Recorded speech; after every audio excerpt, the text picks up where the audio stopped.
At the wedding, he shoved her face into the cake. But he never imagined what would happen next.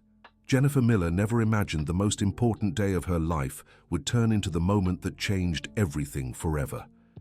3 years of dating, 2 years engaged, and there she finally was, in the most elegant banquet hall in New York City, surrounded by 200 guests who had come to celebrate her union with Brandon Thompson. It was during the cake cutting that everything fell apart. When she leaned in to take the first bite, Brandon forcefully pushed her face into the white frosting, holding her head for seconds that felt like an eternity as the whipped cream clung to her carefully styled hair. Silence filled the room.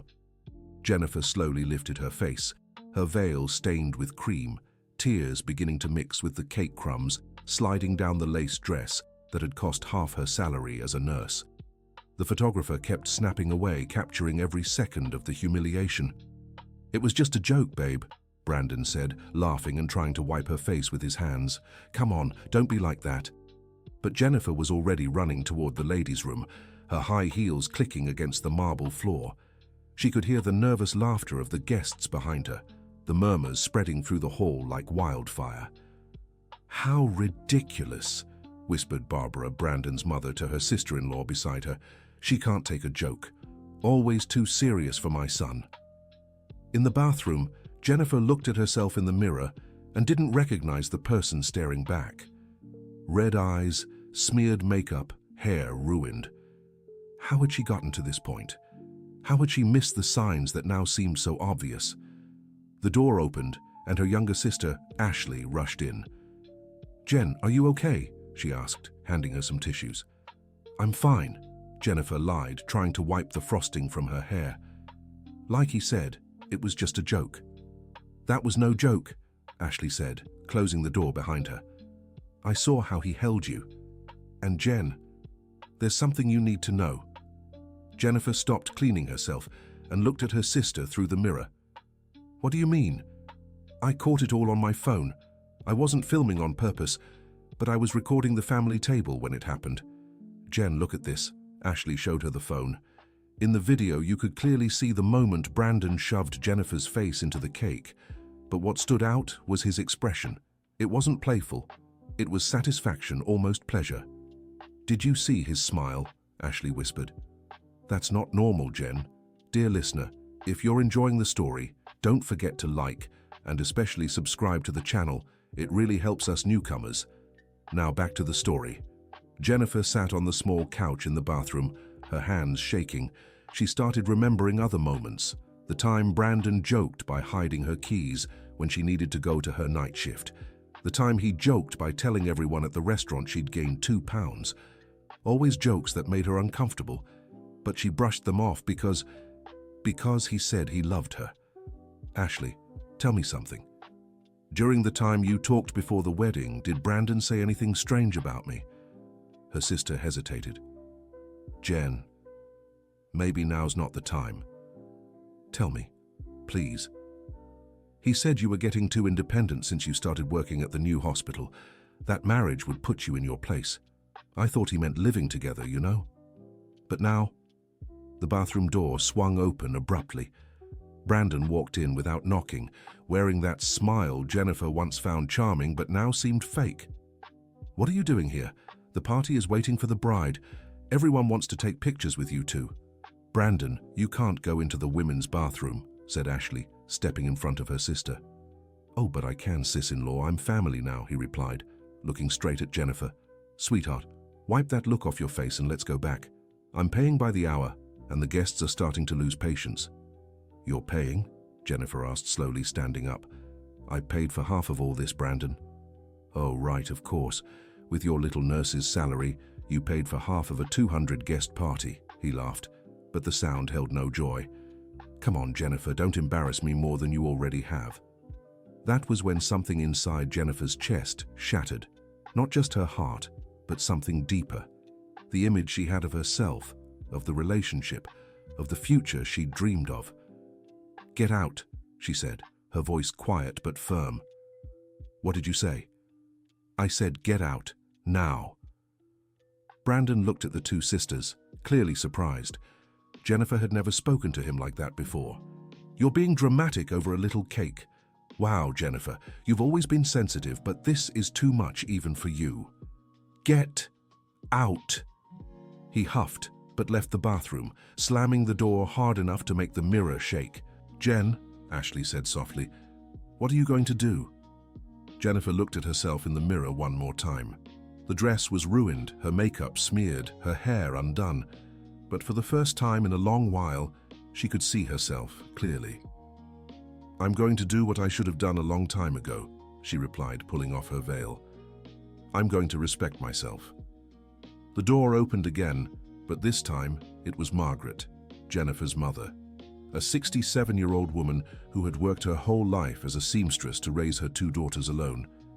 "Sweetheart, what happened here?" Jennifer told her mother everything, not just about the cake, but about the last 3 years. The little humiliations, the comments, the way Brandon made her feel small, inadequate, lucky to have someone who put up with her. Margaret listened in silence, her lips pressed into a thin line of contained anger. "You want to know something, Jennifer?" she finally said. "When I was your age, your father did something like this to me. Not at a wedding, but at a birthday party. He thought it was funny to humiliate me in front of others. And you know what I did?" "What?" "Nothing. I laughed along, pretended everything was fine, and spent the next 20 years of my life being humiliated, in public and in private, until the day he walked out and left me with 2 small children and a mountain of debt." Jennifer had never heard this story. Her mother rarely spoke about the father who abandoned them when she was just 8. "Mum, why didn't you ever tell me?" "Because I was ashamed. Ashamed I let it go on for so long. But looking at you now, seeing what happened out there," Margaret cupped her daughter's face with her work-worn hands. "Sweetheart, you have a chance I never had. You have a career, independence, people who truly love you. Don't repeat my mistakes." Ashley stepped closer. "Jen, whatever you decide, I'll be by your side, always." "And so will I," said Margaret. "No matter what you choose." Outside the bathroom, they could hear the sounds of the party continuing, the band playing, people talking, laughing, as if nothing had happened, as if Jennifer's humiliation was just a small hiccup in what was supposed to be a perfect night. "There's one more thing," Ashley said hesitantly. "Before you got to the venue today, I heard Brandon talking with his friends in the parking lot. What were they saying?" "They were laughing about a bet they made, about how long it would take for you to cry today. Tyler, his best man, said he bet on 15 minutes. Brandon said he knew exactly what to do to make you cry whenever he wanted. Jennifer's blood ran cold. They made a bet about making me cry at my own wedding." "Yeah, and there's more. Tyler said you wouldn't even find out about Rebecca." "What Rebecca?" Ashley and Aunt Margaret exchanged glances. "Jen," her mother said carefully, "we need to tell you something. Rebecca, that blonde who works at Brandon's office. The secretary, what about her?" "She's not a secretary, Jen, she's his girlfriend." Jennifer's world crumbled all over again. She sank heavily onto the couch, her legs no longer able to hold her up. "How do you know this?" "I work at the laundromat near his office," Aunt Margaret explained.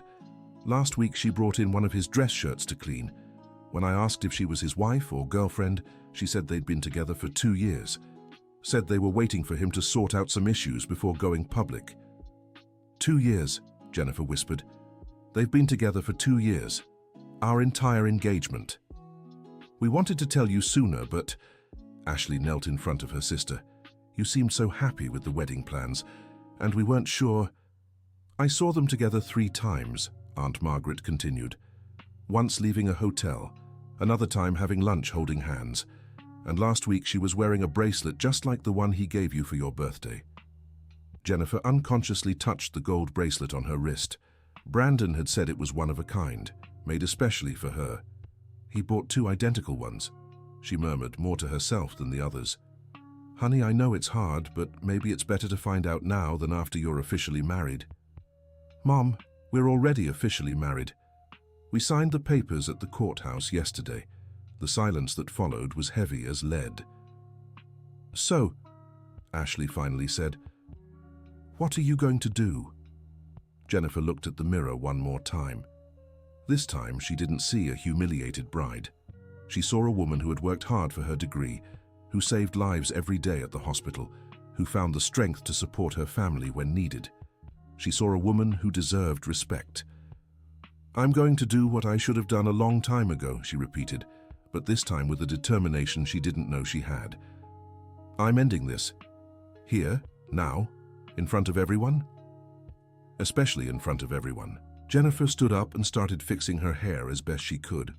She took off the veil completely and threw it in the bathroom trash. "Jen, are you sure?" her mother asked, worried. "It's going to be so hard. People will talk. His family." "Mom, I've already been humiliated in front of 200 people today. At least now it'll be for a good reason." "What exactly are you going to do?" Ashley asked. "First, I'm confronting Brandon about Rebecca, in front of everyone. Second, I'm showing everyone what kind of man he really is.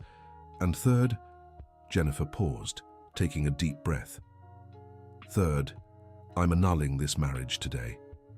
"Is that possible?" "Marriage under coercion, deceit, or fraud can be annulled. And I think finding out my husband has had a girlfriend for 2 years fits perfectly under fraud, don't you?" Aunt Margaret smiled for the first time since entering the bathroom. "That's my girl." Dear listener, if you're enjoying the story, don't forget to like and especially subscribe to the channel. It really helps us newcomers. Now, continuing. The three of them left the bathroom together. The hall looked exactly as they had left it, but now Jennifer saw it with different eyes. She saw Brandon's friends laughing in a corner, probably about the bet. She saw his family making faces and whispering about her. She saw the guests themselves, looking at her with a mix of pity and curiosity. But she also saw other things. She saw her hospital co-workers who had come to support her. She saw her mother's neighbors who worked overtime to buy gifts. She saw the cousin who had traveled all the way from Vermont to be there, people who truly cared about her. Brandon stood at the center of the hall, talking to the groomsmen, a glass of whiskey in hand. When he saw Jennifer approaching, he flashed that smile she once found irresistible. "Ready for pictures, babe? The folks from the company table want to take some with us." "Brandon, I need to talk to you, now." "Can't it wait? The party's just getting started." "No, it can't." Something in Jennifer's tone made the surrounding conversations begin to quiet. Brandon noticed they were being watched. "Okay, but let's talk over there in the corner." "No, we'll talk right here." "Jennifer, you're being ridiculous. Everyone's staring." "Good. That way everyone will hear when I ask you about Rebecca." The color drained from Brandon's face. The whiskey glass trembled slightly in his hand. "What Rebecca? What are you talking about?" "The Rebecca from your office, your girlfriend of 2 years. The Rebecca who wears a bracelet just like mine. The Rebecca you left me waiting for at least 5 dates this year because you had to handle things at work." Silence spread through the hall like ripples in water. Even the band stopped playing. "You're crazy," Brandon whispered, but his voice lacked conviction. "Rebecca is just a co-worker." "A co-worker who takes your shirts to the cleaners?" asked Aunt Dorothy, stepping closer to her daughter. "A co-worker who checks into hotels with you? A co-worker who told my friend at the laundromat she was your girlfriend?" Barbara, Brandon's mother, quickly approached the group. "What's going on here? Jennifer, you're ruining my son's party." "Barbara," Jennifer said, turning to her mother-in-law, "did you know your son has a girlfriend?" "What nonsense is this? My son is married to you." "Is he? Then why has he been keeping a girlfriend for 2 years?"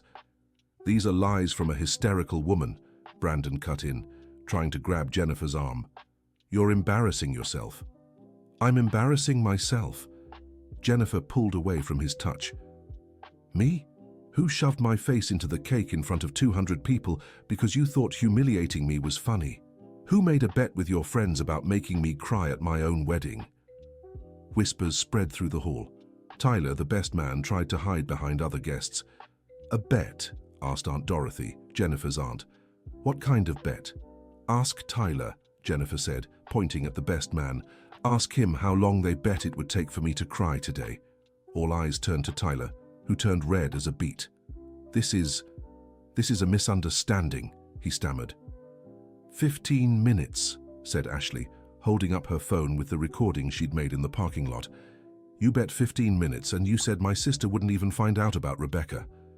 The recording began to play, and Tyler's voice came through clearly. Dude, 15 minutes. I bet in 15 minutes she'll be crying. You know exactly how to break her when you want to, and the best part? She won't even find out about Rebecca. Perfect, right? Then Brandon's voice. Right? After the wedding, she'll be stuck anyway. Then I can do whatever I want, and she won't have anywhere to run. The silence that followed was deafening. Some guests had already started leaving. Others pulled out their phones to record. Aunt Barbara looked like she was about to faint. Brandon, said a woman's voice from the entrance of the hall, what's going on here? Everyone turned. A blonde woman wearing an elegant blue dress had just walked into the hall. She was beautiful, well put together, and wore a gold bracelet identical to Jennifer's. Rebecca, Brandon whispered, and in that moment everyone knew it was all true. Who is this woman? Aunt Barbara asked her son. Rebecca looked around, clearly confused by the situation. Then her gaze landed on the bracelet on Jennifer's wrist, then on the identical one on her own. Brandon, why is there a woman wearing the bracelet you gave me? And why is she dressed as a bride? Rebecca, I can explain. Oh, please do, Jennifer said, stepping closer to the other woman. Explain to her that you married me yesterday at the courthouse and today in church. Explain that 3 years ago you promised to marry me. Explain that we've lived together for 2 years. Rebecca looked from Jennifer to Brandon, then at the party around them, finally understanding the situation. You married her? She asked, her voice barely a whisper. But you told me you were single, said I was the only one. Rebecca, let me explain. Explain what? Rebecca shouted, yanking the bracelet off her wrist and throwing it at Brandon. That you're a liar? That you've been deceiving me for 2 years? That you made a fool out of me? Both of you were deceived, Aunt Margaret said, stepping toward Rebecca. He lied to both of you. Rebecca turned to Jennifer. Did you know about me? I found out 10 minutes ago, Jennifer replied. And did you know about me? I had no idea. He told me he was single, that he was waiting to find the right person to marry, said I was the right one, but wanted to be sure before taking the next step. The two women locked eyes, and in a bizarre moment, Jennifer felt more of a connection with Rebecca than she had with Brandon in months. Ladies, this is just a misunderstanding, Brandon said, clearly desperate. Rebecca, you know I love you. And Jennifer, we're married now. These are just complications we can work through. Complications? Rebecca asked, incredulous. I'm a complication? And what am I? Jennifer demanded. A trophy, a cover, a way for you to look respectable while keeping your little secret girlfriend. You're blowing this out of proportion. Men have always had more than one woman. It's in our nature. The two of you could what? Rebecca cut in. Share you, accept being lied to forever.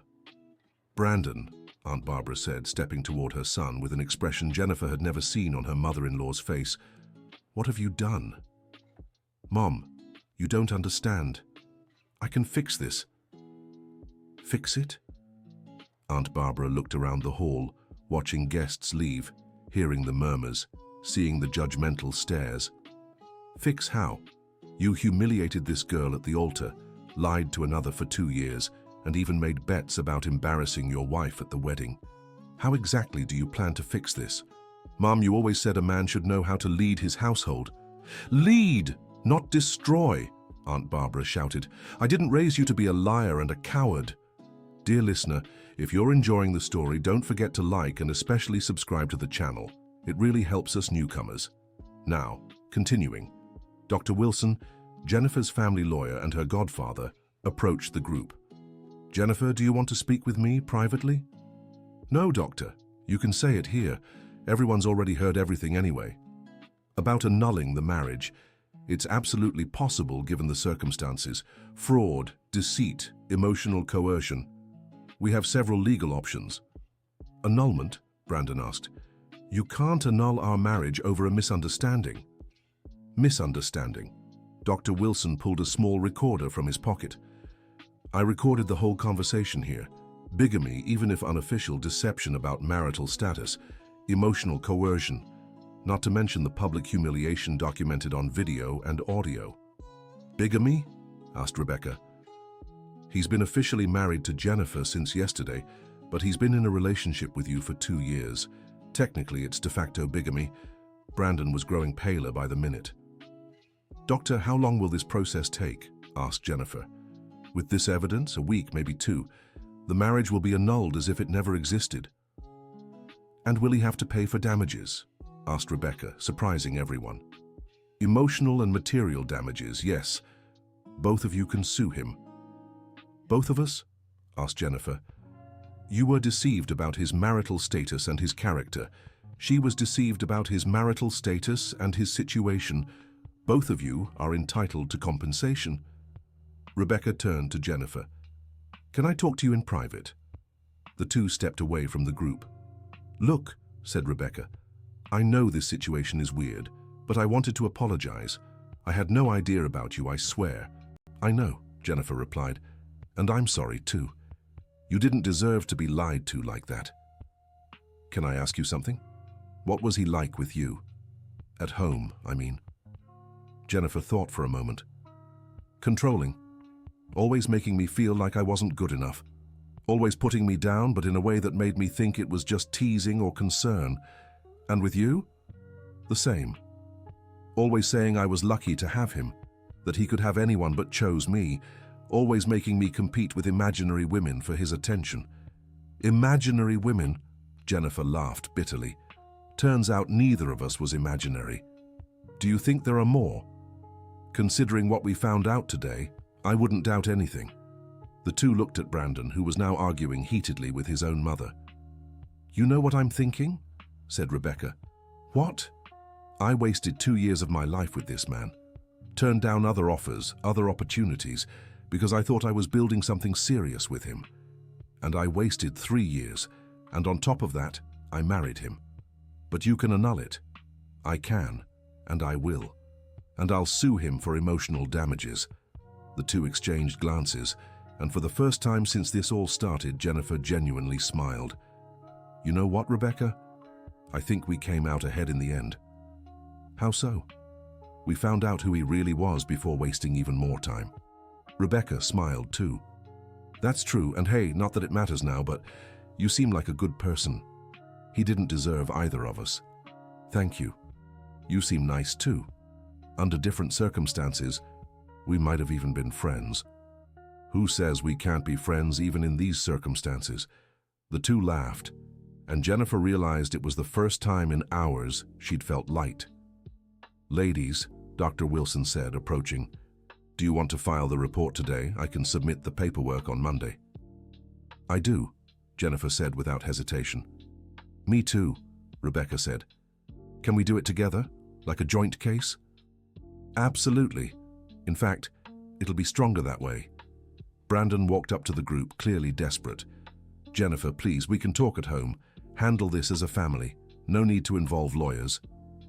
As a family? Jennifer asked. What family, Brandon? The family where you humiliate me in public? The family where you have a secret girlfriend? What kind of family is that? I can change. I swear I can change. Brandon, Rebecca said. You told me the same thing 6 months ago when I found your messages with other women, remember? You said you'd change, that I was too important to you. Other women? Asked Jennifer. How many other women? From what I saw on his phone, a few, replied Rebecca. Messages on Messenger, Snapchat, dating apps. Always the same story. He was single, looking for a serious relationship. Jennifer sat in one of the decorated chairs at the party. Her head was spinning with so much information. How many years of my life I wasted, she murmured. Jennifer, said Brandon, kneeling in front of her. I know I made mistakes, but we can start over. I'll change. I promise.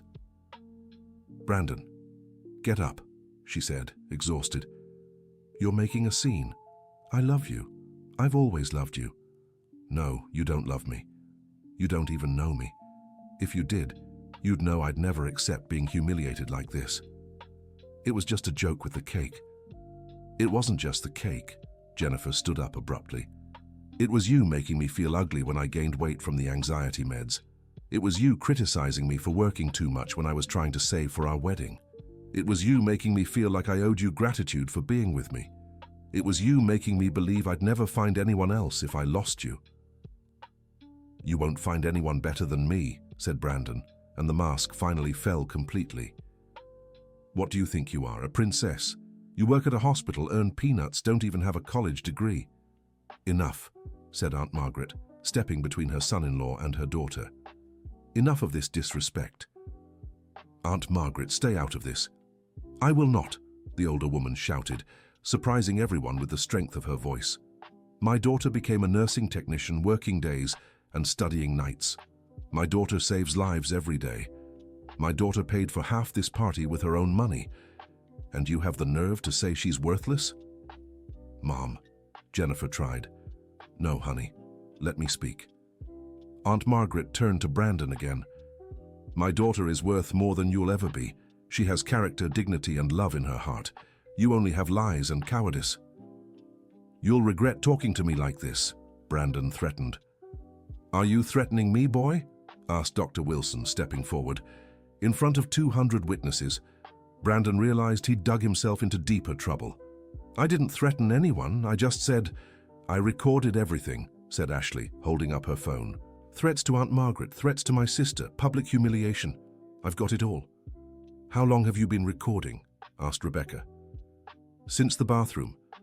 My sister asked me to record everything as proof. Smart, said Dr. Wilson. That'll make the legal process much easier. The band, which had stayed silent during the argument, began packing up their instruments. Some waiters started clearing plates from the tables. The party was clearly over.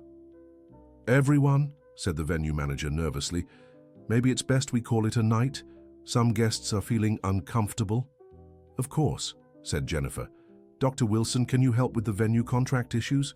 Absolutely. Since the party ended due to the groom's inappropriate behavior, you won't have to pay a cancellation fee. What about the honeymoon? Asked Aunt Barbara, who'd stayed quiet the whole time. The flights? The hotel? Mom, I'll handle that later, said Brandon. No, said Jennifer. The honeymoon was booked on my credit card. I'll cancel everything tomorrow morning. You can't do that. Yes, I can. It's in my name, paid with my money. I can cancel whatever I want. Rebecca stepped closer to Jennifer again. Can I give you some advice? Sure. Don't cancel the trip. Go alone, or take your mom, your sister. Take the time to rest and think about what you want for the future. That's a good idea, said Aunt Margaret. It's been a while since you've had a proper vacation. Mom, I can't travel alone right now. I have to deal with the divorce, the apartment. Annulment, corrected Dr. Wilson. And I can handle everything while you're away. In fact, it's better this way. Let things cool down a bit. Jennifer looked around the hall. The beautifully arranged decorations, the destroyed cake in the center of the table, the guests whispering in small groups. Everything she had dreamed of for this day was ruined, but strangely, she didn't feel destroyed. You know what? She finally said. I think I will travel. Alone. Jennifer, you can't leave me like this, said Brandon, trying to take her hand once more. Leave you like what? She stepped back. Free to be with Rebecca. Free to find other women to deceive. I'm not leaving you, Brandon. I'm saving myself. This isn't you talking, it's your family influencing you. You're not like this. You're right, said Jennifer, smiling for the first time with real joy. I wasn't like this. But now I am. And you know why? Because I remembered who I am when no one's putting me down all the time. Rebecca started clapping slowly. Then Aunt Margaret joined her. Then Ashley. Soon, half the hall was applauding Jennifer. This is ridiculous, muttered Brandon, but his voice was weak, defeated. What's ridiculous, said Aunt Barbara, stepping closer to her daughter-in-law, is my son's behavior. Jennifer, I apologize on behalf of the family. You didn't deserve this. Mom, Brandon exclaimed, shocked. Son, I love you, but what you did today was unforgivable. Humiliating your wife, lying to another woman, making bets about the suffering of the person you should have protected. Your father would be rolling in his grave. Aunt Barbara turned to Jennifer. Sweetheart, I don't know if it means much, but I'll testify in your favor during the proceedings. What my son did was wrong, and he needs to face the consequences. Aunt Barbara, you don't have to... Yes, I do. I have a daughter too. If someone did to her what Brandon did to you, I'd want the right people to stand on the right side. Brandon looked at his mother as if she were a stranger. Mom, you're turning against your own son. I'm not turning against you. I'm standing up for what's right. And what you did wasn't right. Dr. Wilson approached Jennifer again. Jennifer, would you like me to draft a separation of assets agreement too? To make everything clear? Please. I want it well defined that I owe him nothing, and he owes me nothing. We each keep what we brought into the relationship. And the apartment you live in? It's rented. It's in both our names, but I can leave and he can stay. I don't want to stay in the apartment, said Brandon. There are too many memories of you there. Then we'll terminate the lease and each of us can find a new place, Jennifer replied pragmatically. It's not a problem. You're acting like this is simple, said Brandon, his voice heavy with hurt. Like 3 years together meant nothing. Brandon, Jennifer looked him straight in the eyes. You're the one who treated our 3 years like they meant nothing. When you kept a girlfriend for 2 years. When you made bets about humiliating me. When you pushed me into the cake in front of everyone. You're the one who made our 3 years insignificant. I regret it. I swear I regret it. I know you regret it, but not because you did something wrong. You regret it because you got caught. That's different. Rebecca, who had been listening, stepped forward. Brandon, can I say something? What? During these 2 years together, did you ever feel guilty for deceiving me about being single? Brandon hesitated. Sometimes. And yet you kept lying. It's complicated. It's not complicated, said Rebecca. Either you feel guilty and stop lying, or you don't truly feel guilty. There's no in-between. And you, Jennifer, Rebecca continued, in these 3 years, did you ever question if he really loved you? Jennifer thought for a moment. Many times. But whenever I questioned it, he made me feel like the problem was me, that I was too jealous, too insecure, too demanding. Exactly. He manipulated us into doubting ourselves instead of doubting him. You're exaggerating, said Brandon, but without much conviction. Are we? Asked Jennifer. Brandon, answer one question for me, an honest one. What question? In these 3 years, did you ever truly respect me? As a person, as a woman, as your partner? Brandon opened his mouth to answer, but no sound came out. The delay in answering is already an answer, Jennifer said sadly. You never respected me, did you? I took care of you. Taking care and respecting are different things. You took care of me like you would a pet, fed me, gave me affection when you wanted, controlled me so I wouldn't run away, but you never treated me as an equal. That's not true. Brandon, said Aunt Margaret, my daughter may not have a college degree, but she's not stupid, and she's right. You never treated her as an equal. How can you say that? Because I saw it. Every time you came over, you talked about her like she was your property. My Jennifer this, my Jennifer that. Never, Jennifer thought this, Jennifer said that. Always like she was just an object of yours. Ashley approached the group. Guys, the band is asking if they can leave, and the waitstaff also want to know about cleanup. Let everyone go, Jennifer said. The party's over anyway. What about the gifts? Someone from one of the tables asked.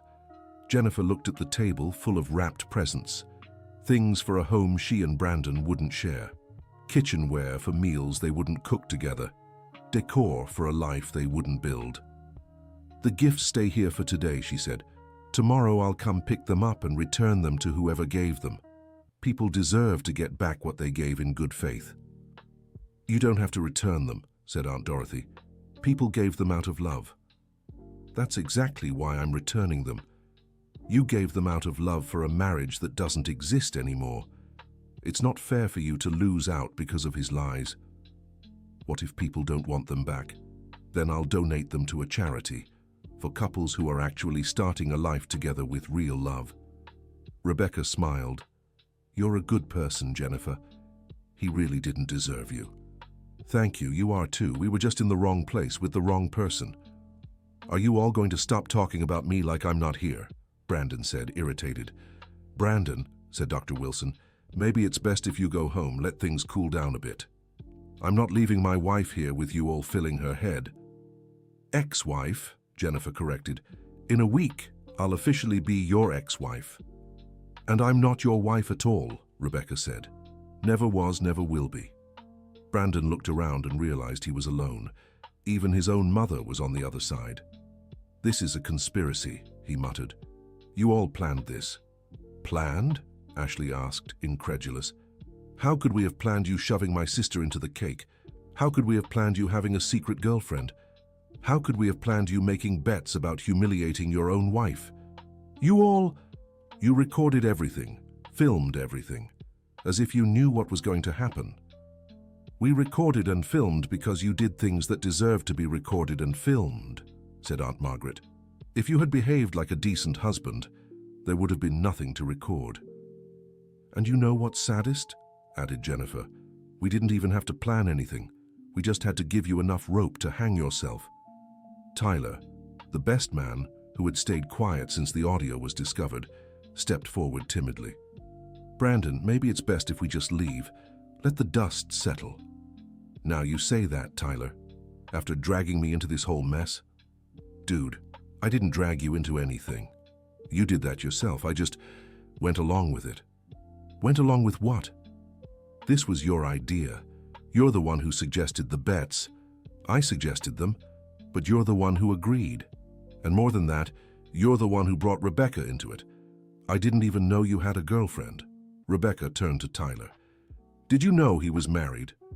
No, I swear I didn't. He always said he was single. It was only last week that he mentioned getting married, but he made it sound like it was his first time. So, said Dr. Wilson, even to his closest friends, he lied about his relationship with you, Jennifer. He lied to everyone, murmured Jennifer. He lied to me, to Rebecca, to his friends, to his family, everyone living a different lie. That just shows he's capable of lying to anyone about anything, said Rebecca. If he lies to his mother, he'll lie to his wife too. Aunt Barbara let out a deep sigh. Girls, I need to go home. This is all too much for me. But before I go, she turned to Brandon. Son, you're going to get help. Therapy, a psychologist, something. Because what you did today isn't normal. Mom, I don't need a psychologist. I just made a few mistakes. A few mistakes? Aunt Barbara shook her head. Son, you destroyed 2 women's lives at the same time, humiliated your wife at her own wedding, and you're still here acting like everyone else is the problem. That's not a mistake. It's a pattern of behavior that needs to be addressed. You're exaggerating. Am I? Then explain to me why you made bets about making your wife cry. Explain why you thought it was funny to shove her face into the cake. Explain why you kept a girlfriend for 2 years while planning to marry someone else. Brandon couldn't answer any of the questions. That's right, son. You can't explain because deep down you know what you did was wrong.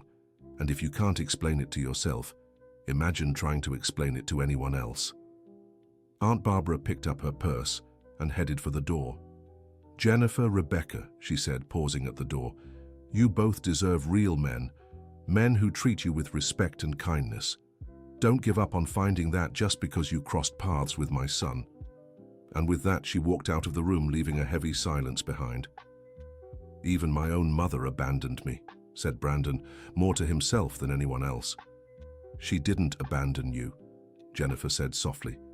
She told you the truth. That's different. The truth is everyone's against me. The truth is you did things that hurt a lot of people, and when you hurt people, they walk away. It's natural. So what do I do now? You learn, said Rebecca. Learn to treat people with respect.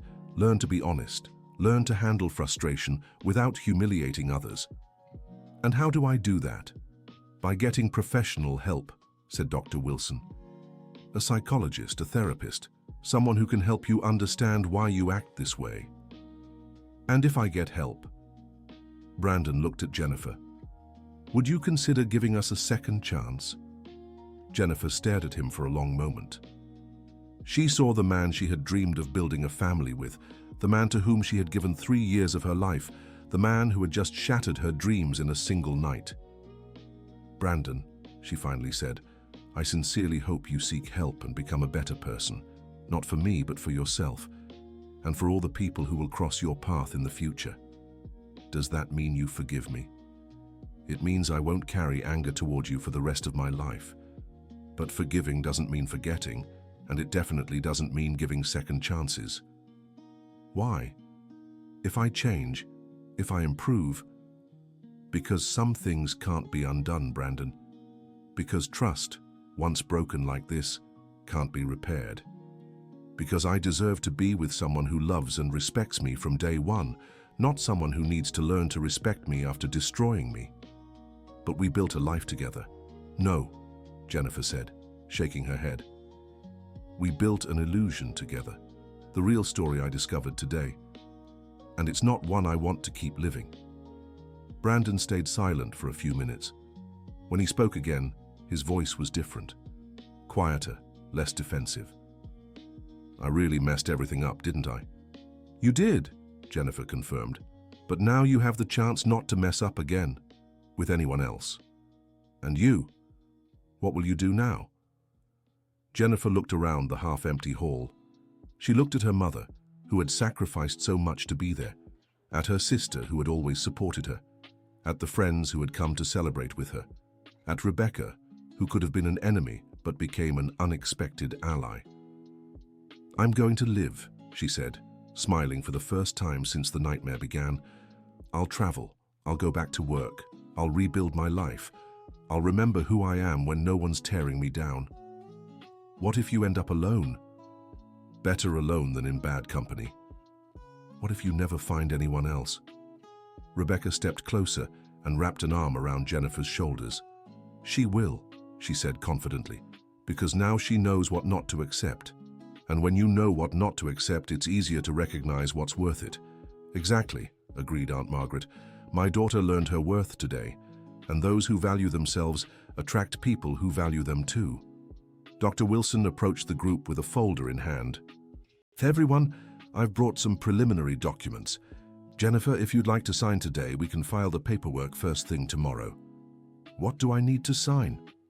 The annulment request, the asset separation agreement, and the declaration stating there's no pregnancy or dependence. Jennifer took the pen Dr. Wilson offered. Her hand trembled slightly as she signed the first document.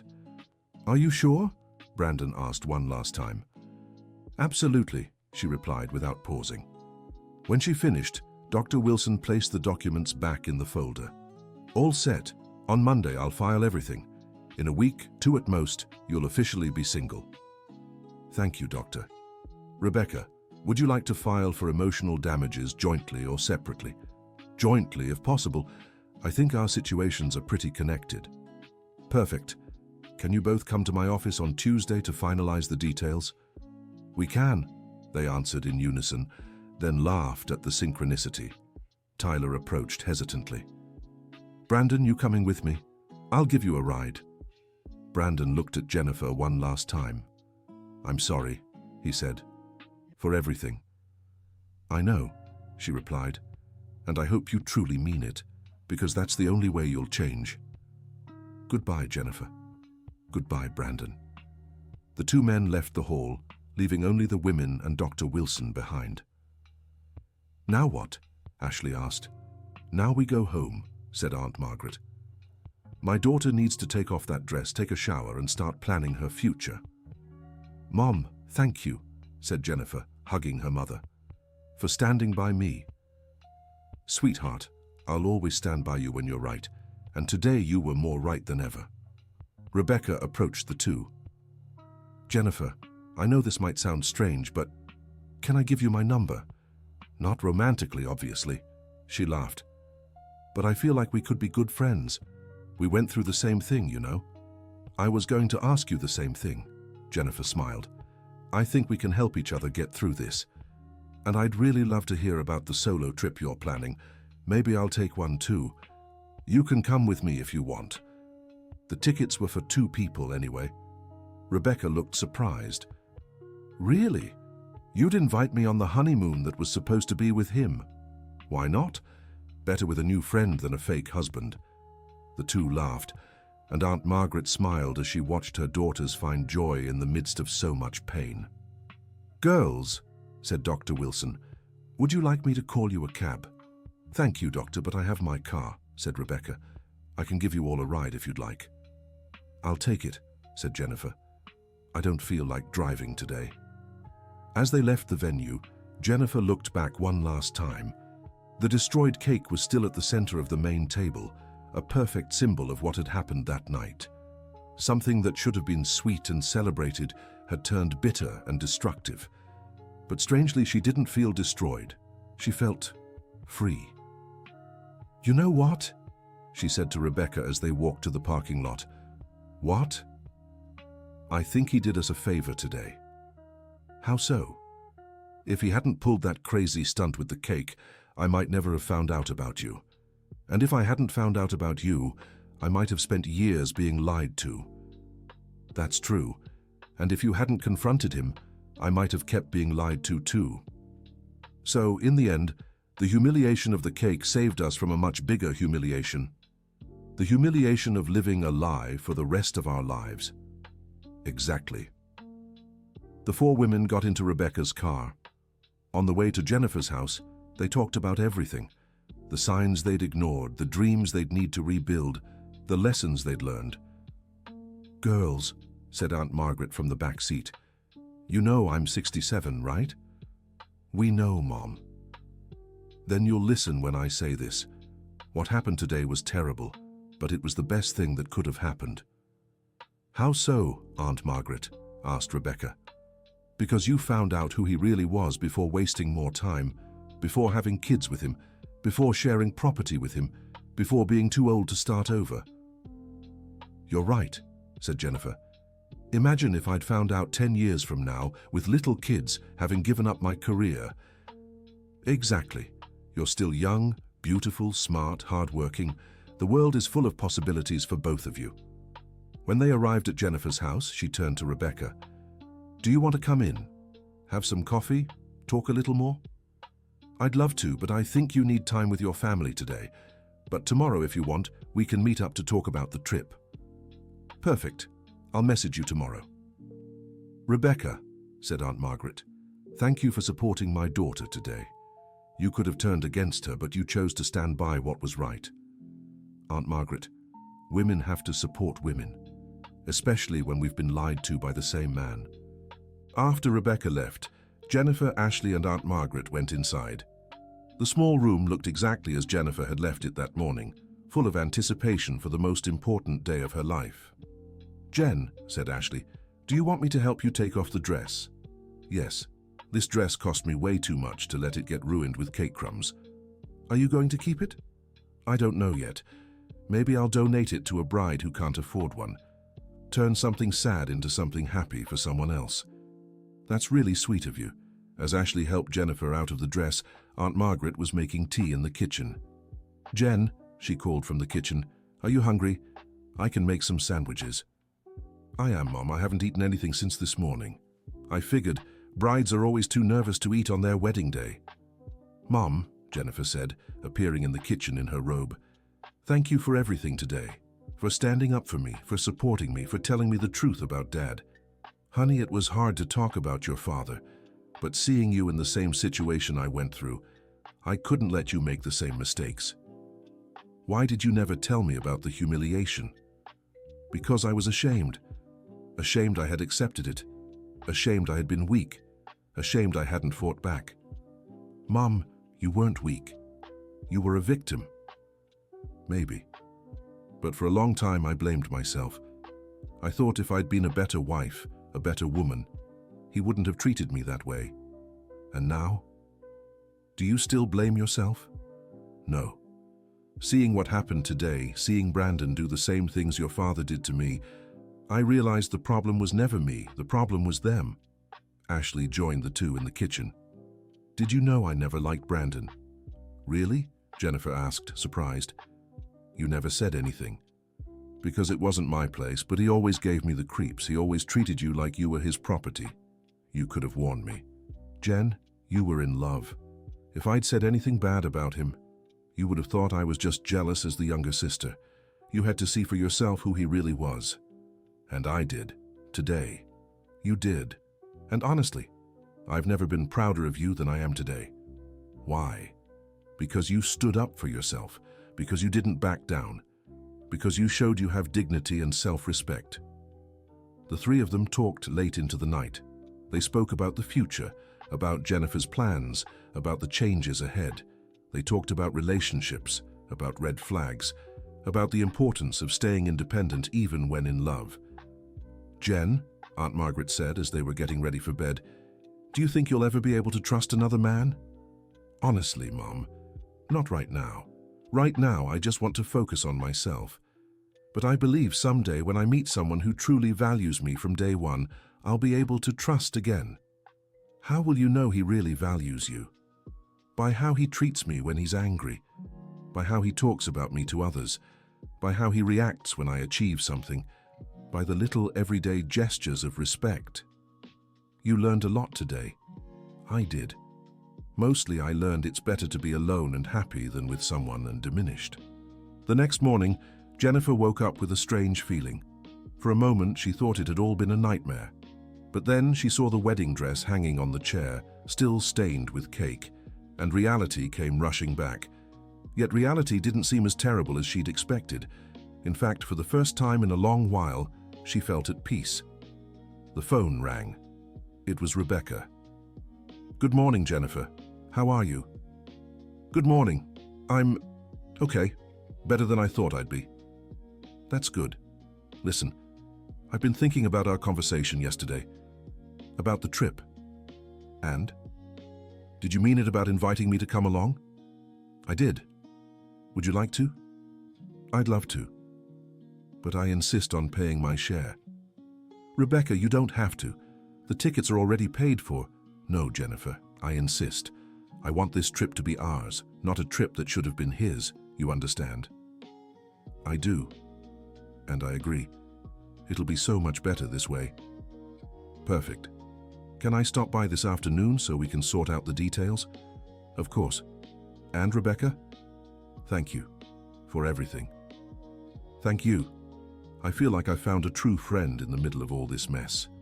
After hanging up, Jennifer headed to the kitchen where Aunt Margaret was already preparing breakfast. Good morning, sweetheart. How'd you sleep? Better than I expected. I dreamed, but no nightmares. Just dreams about trips, work, good things. That's wonderful. It means your subconscious is already freeing itself. Mom, Rebecca's coming over this afternoon. Is that okay with you? Of course. She seems like a good person. She is, and you know what's funny? I feel like I've known her for years, not just a day. Sometimes people come into our lives at just the right time, in just the right way. The phone rang again. It was Dr. Wilson. Jennifer, good morning. How are you feeling? Good morning, doctor. I'm doing well. Great. I'm calling to let you know I've already filed all the paperwork. The annulment process will start moving on Monday. That was fast. It's a pretty straightforward case. With all the evidence we have, there shouldn't be any complications. And Brandon? Has he reached out to you? No. But if he does, I'll advise him to get his own lawyer. Conflict of interest, you know. I understand. Doctor, thank you so much for everything. Don't mention it, my dear. You did the right thing. The rest of Sunday passed peacefully. Jennifer organized her things, setting aside everything that belonged to Brandon to return when he came to pick them up. There wasn't much.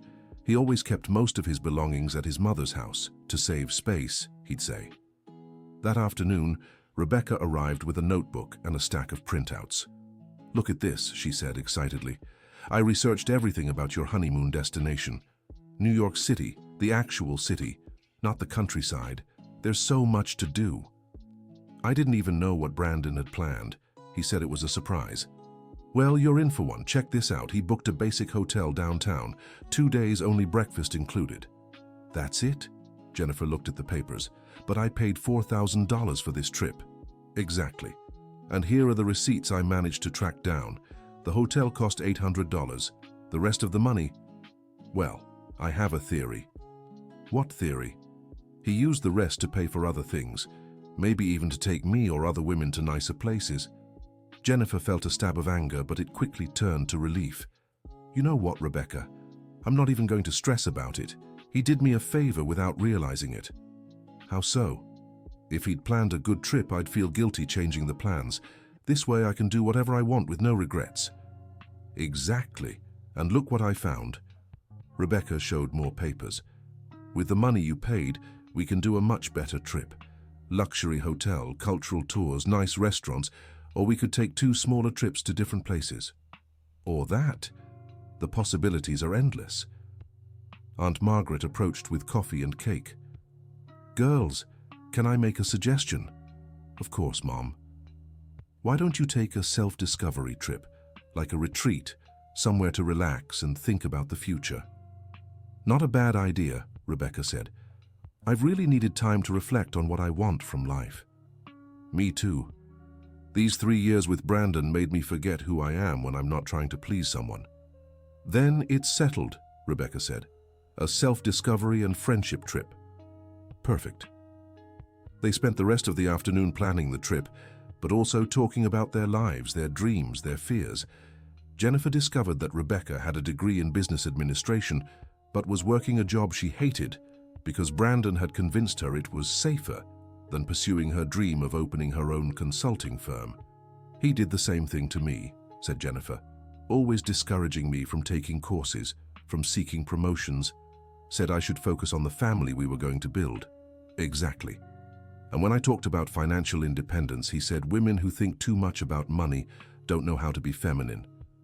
Such subtle manipulation, right? Making us believe our dreams were character flaws. But now we know and we can start over.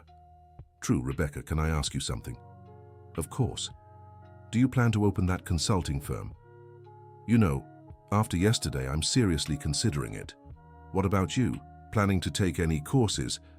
I'm thinking about going back to school, maybe getting a nursing degree, or even medicine, who knows?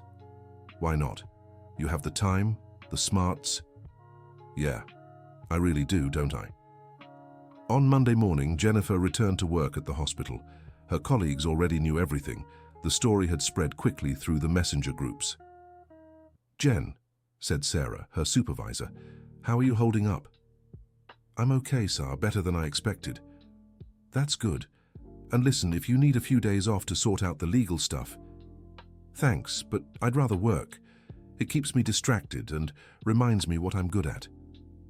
You're good at a lot of things, girl, including standing up for yourself from what I hear.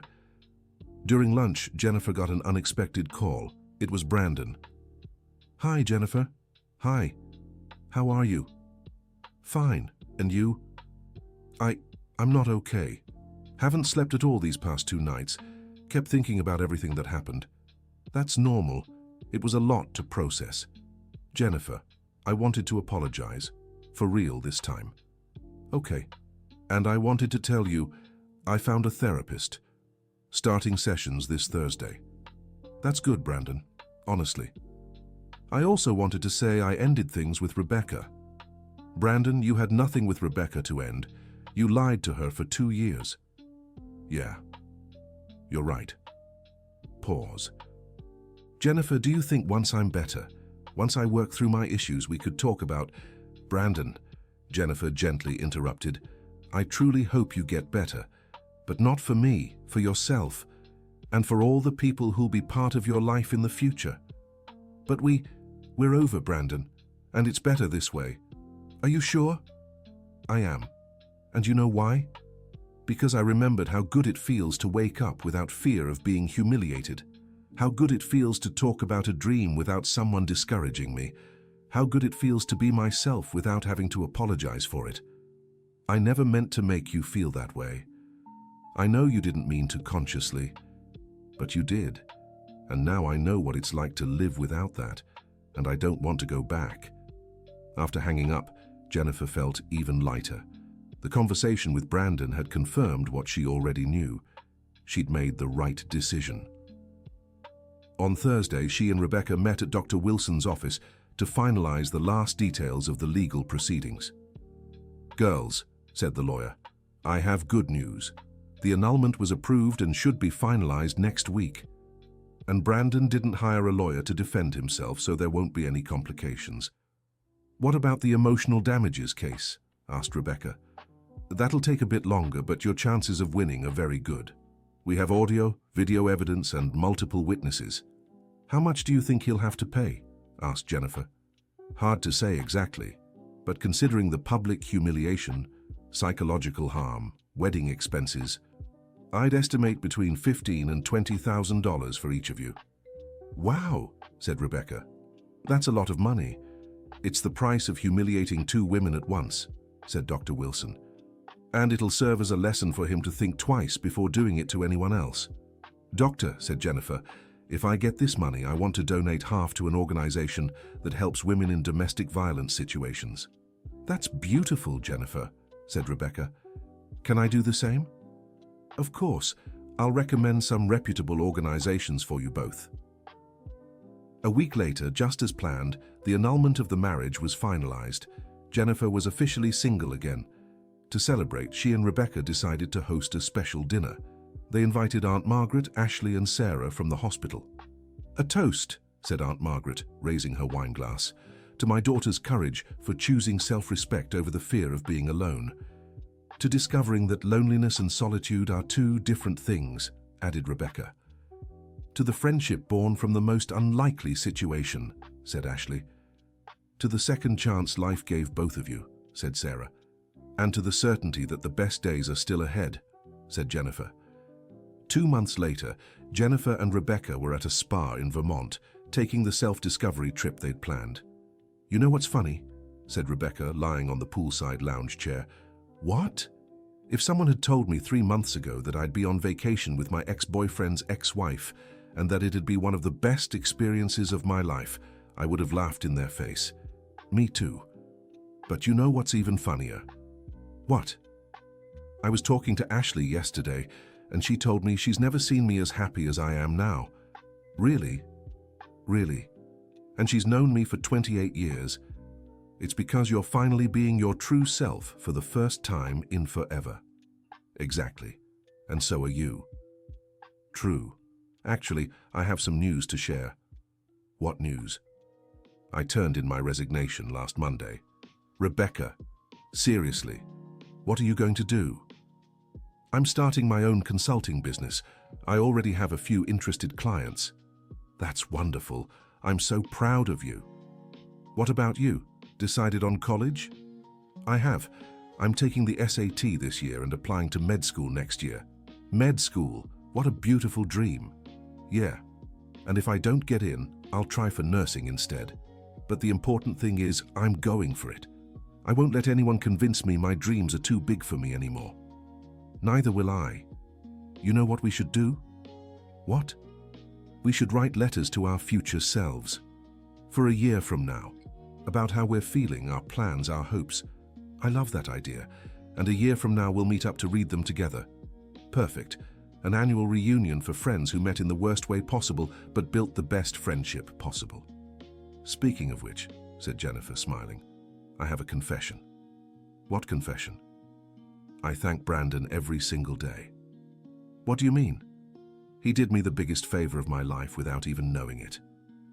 If he hadn't pulled that crazy stunt with the cake, I might have spent years being deceived, and I never would have met you.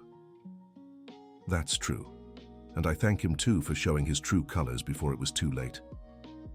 In the end, he set us free. He did, and now we're free to be who we really are.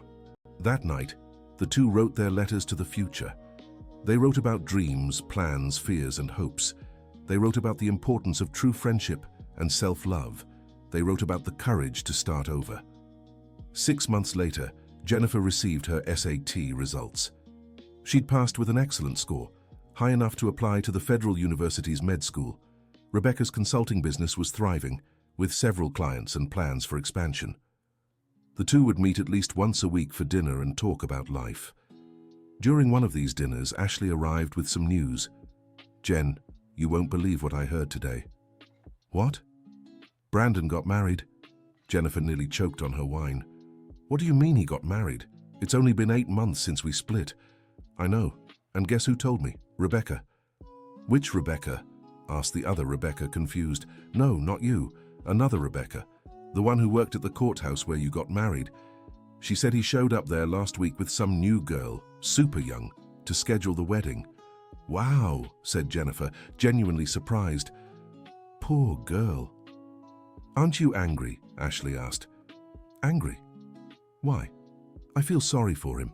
Sorry for him because he hasn't learned a thing, and sorry for her because she's falling into the same trap I did. You don't feel even a little jealous? Jennifer thought for a moment. You know what? Not at all. Zero jealousy. Actually, I'm relieved. Relieved? Yes, because now I'm absolutely sure he hasn't changed a bit. If he had really changed, he wouldn't be getting married again so fast. He'd be focused on working through his issues. That's true, Rebecca agreed. And it confirms you made the right decision. Exactly. And it makes me appreciate the life I'm building now even more. A year after the night of the cake, Jennifer and Rebecca met to open the letters they had written to themselves. I can't believe it's been a year, Rebecca said, holding her letter. Feels like yesterday, and at the same time like a lifetime ago, Jennifer replied. You first or me first? Let's read together. On 3. 1, 2, 3. They opened their letters and began reading silently. As they read, smiles spread across their faces. So, Jennifer asked when they finished, did we keep our promises to ourselves? I kept all of mine, Rebecca said, emotional. The consulting business is running, new apartment, active social life, self-esteem restored, and a true friendship. And you? Me too.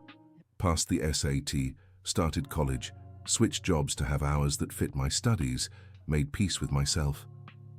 Jennifer paused, emotional. And look what I wrote at the end of the letter. She read aloud. A year from now, I want to be proud of the woman I've become after having the courage to say no to what diminished me. I want to be sure I chose freedom over fear. And are you sure? Absolutely.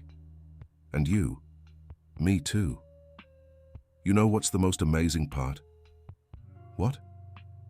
We became the women we were before we met him. But better versions, because now we know what not to accept. That's true. And you know what I realized lately? What? I don't think about him anymore, like at all. He just doesn't exist in my head anymore. Same here.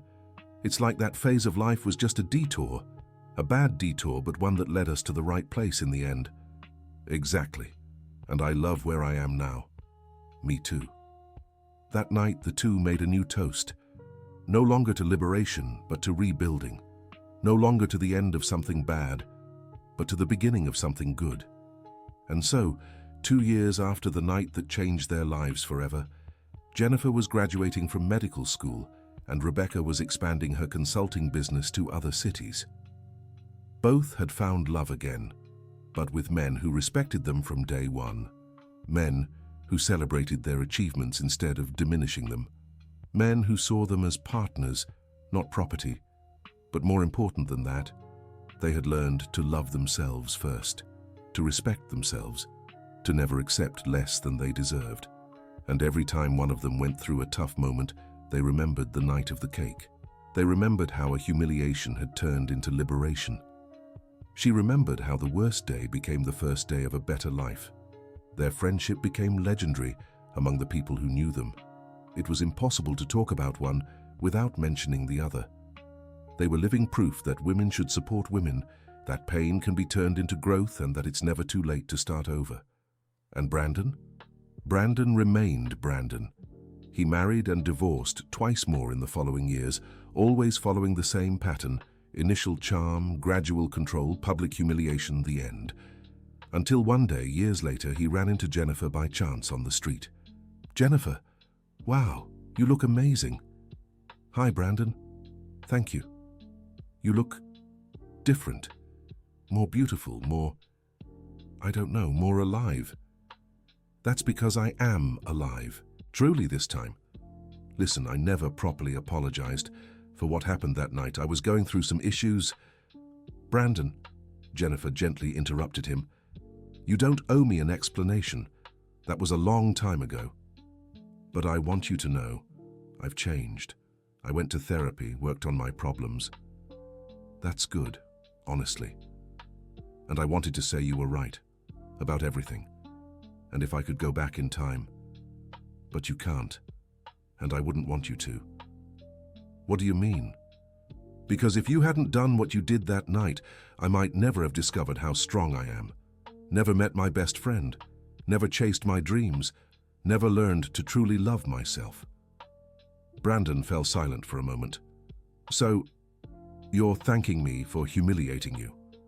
No. I'm thanking you for showing me who you really were before it was too late. And do you forgive me? I don't hold on to resentment, Brandon. That doesn't mean I forget, or that I'd ever accept going through that again. It just means I don't let what you did take up space in my life. What if I told you I'm a different man now? That I've learned to value the women in my life? I'd say I'm happy for them, and I hope it's true.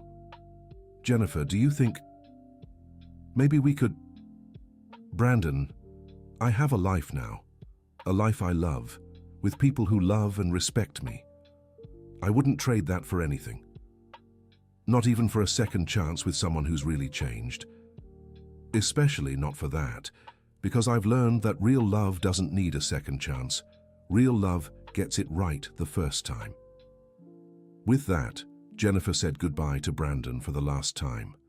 Not with anger, not with bitterness, but with the calm of someone who knows they've made the right choices in life. Because in the end, the night of the cake hadn't been about humiliation. It had been about revelation. The revelation of who Brandon really was, yes. But more importantly, the revelation of who Jennifer really was when no one was trying to diminish her. And that Jennifer, the real one, the strong one, the brave one, was someone who deserved to be loved, respected, and celebrated every single day of her life. End of story.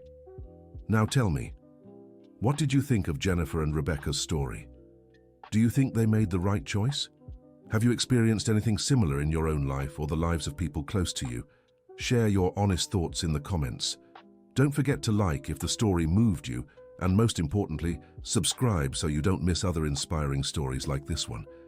Your support helps us keep bringing more heartwarming stories your way.